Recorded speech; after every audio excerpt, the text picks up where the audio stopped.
ડભોઈ નગરપાલિકામાં સ્પષ્ટ બહુમતી છતાં કોંગ્રેસે જીતેલા સભ્યોને અજ્ઞાત સ્થળે ખસેડતા રાજકારણ ગરમાયું છે. ડભોઈ નગરપાલિકાની ચૂંટણીના પરિણામો જાહેર થયા બાદ સત્તાવાર બોર્ડની રચના થાય તે પહેલા જ નગરનું રાજકારણ ગરમાયું છે. પાલિકાની કુલ 36 બેઠકોમાંથી કોંગ્રેસે 21 બેઠકો જીતીને સ્પષ્ટ બહુમતી મેળવી છે.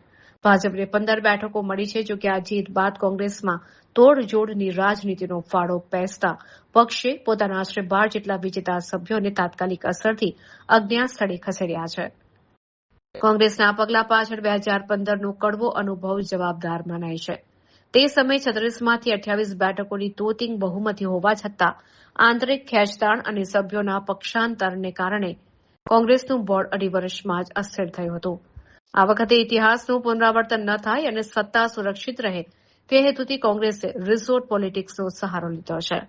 કોંગ્રેસના નેતાઓ સભ્યોને સુરક્ષિત રાખવા માટે આ પગલું ભર્યું હોવાનું જણાવી રહ્યા છે. તો બીજી તરફ ભાજપના આગેવાનોનું કહેવું છે કે કોંગ્રેસ પોતાના આંતરિક અસંતોષથી ડરી રહી છે અને સભ્યોને અજ્ઞાત સ્થળે ખસેડીને પોતાની નબળાઈ છતી કરી રહી છે. આમ ડભોઈમાં અસ્પષ્ટ બહુમતી હોવા છતાં રાજકીય અનિશ્ચિતતાનો માહોલ જોવા મળી રહ્યો છે. હવે જોવાનું એ રહેશે કે સત્તાના સૂત્રો સંભાળતી વખતે કોંગ્રેસ પોતાના સંગઠનને અખંડ રાખવામાં કેટલી સફળ રહે છે.